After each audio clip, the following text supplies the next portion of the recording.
बेरेखा हाबाफारि बेखौ फोजोबस्रांनाया सोरबा सासेनि एबा मोनसे आफादनि खामानि नङा।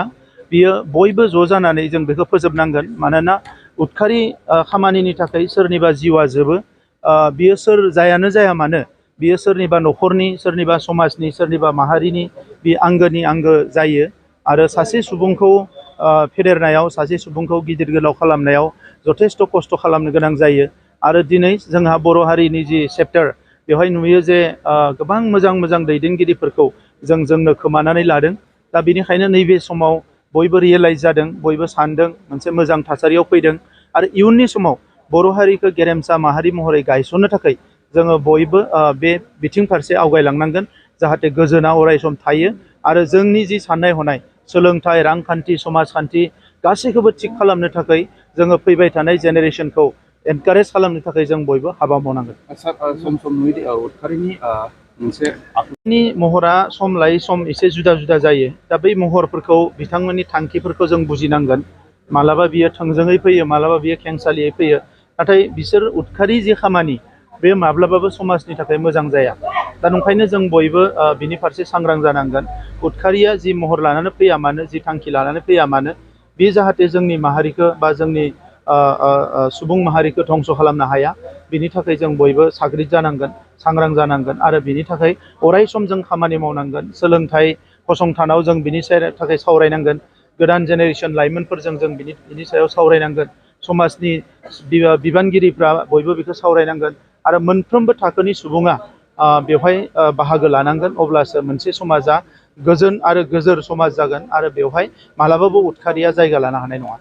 सुमला बसुमतारिनि 29 जन बिफाव सान बेहाय बिटिआरनि गाहाय हिसाबै बा आगुआवबो नोंथाङा दुलाराय बर' फरायसा आफादनि सासे आफादगिरि हिसाबै बेहाय बाहागो लाफैबाय। मा फोरमायगोन सारा? जोहोलाव सोमला बसुमतारिनि थैनाय सानखौ बे 30 जुलाइखौ उदखारि बेरेखा सान महरै फालिबोबाय थानाय जादों। आरो दिनैबो दुलाराय बर' फरायसा आफादा मिरु आफादनि दैदेननायाव आरो चिरां जिल्लानि दैदेननायाव बेवहाय उदखारि बेरेखा सानखौ फालिदों। बिनि गुबै ओंथियानो जाहैबाय जे जोंनि माहारियावबो मोनसे समाव गावजों गाव जानाय दाङाबाजि, आलो मालायजों जानाय दाङाबाजियाव जोंनि गोबां सुबुंनि जिउआ खहा जादोंमोन। आरो जोहोलाव सोमला बसुमतारिया बर' माहारिनि सासे आगोमा दैदेनगिरिमोन, जायनिखि बर' हारिखौ फारफ्रोमबो बिथिंनिफ्राय सोलायनाय लाबोनानै मोनसे जौगासार बर' माहारि दानो थाखाय खामानि मावदोंमोन। बड'फा उपेन्द्रनाथ ब्रह्मनि जि मोन्थोर, बिथांनि सान्थौ सानस्रिजों गोरोबफानानै गोख्रोङै मोनसे गोब्राब थासारियावबो गसंथानानै बर' हारिखौ गासैबो जेंनानिफ्राय बोस्रांनो थाखाय बिथाङा खामानि मावदोंमोन। नाथाय बिथांनि जि अबथिरा जिउ गोमानाया बे मिशन आरो भिजनाव मोनसे गिदिर खहा लाबोदोंमोन। आरो बै समाव बिथांनि थैनायनि जि जाथाय, बेखौ दुखु मोननानै दुलाराय बर' फरायसा आफाद आरो बर' माहारिया बेखौ उदखारि बेरेखा सान फोसावदोंमोन। आरो दिनै बे थासारिफ्रा लासै लासैनो जोबनानै थांबाय, मोजां थासारि फैबाय। नाथाय उदखारि जि हाबाफारि, बियो सोरबा सासे बेक्ति एबा सोरबा सासे मानसिनि साननायजों बबेबा समाव मावनाय जायोब्लाबो इयुननि समाव बियो मोनसे गुबुन मोनसे महर लायो। आरो दिनैनि समाव बियो गुबुन मोनसे महर लादों। दिनैबो उदखारिया गुबुन गुबुन महर लानानै समाजाव खामानि मावो। दा गोग्गो समाज दानो थाखाय बे गासैबो उदखारिफोरनि जि हाबाफारि एबा समाजनि गेना गोरोन्थि सानग्रा, बेफोरखौ बोखारनो हायाबा समाजा गोग्गो जानो हाया।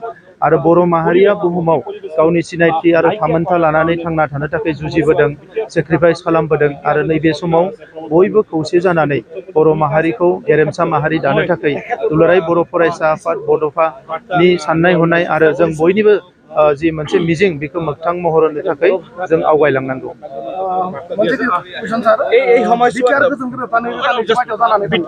बिनि उनावबो सम सम आयेन बेरेखा हाथियार मोनबाय थानाय जादों बिटिआर শান্তি প্ৰতিষ্ঠাৰ ক্ষেত্ৰত আপোনালোকৰ যথেষ্ট ভূমিকা আছে। আইন বেৰেখা হাতিয়াৰ আছিল, এতিয়া যথেষ্ট শান্তি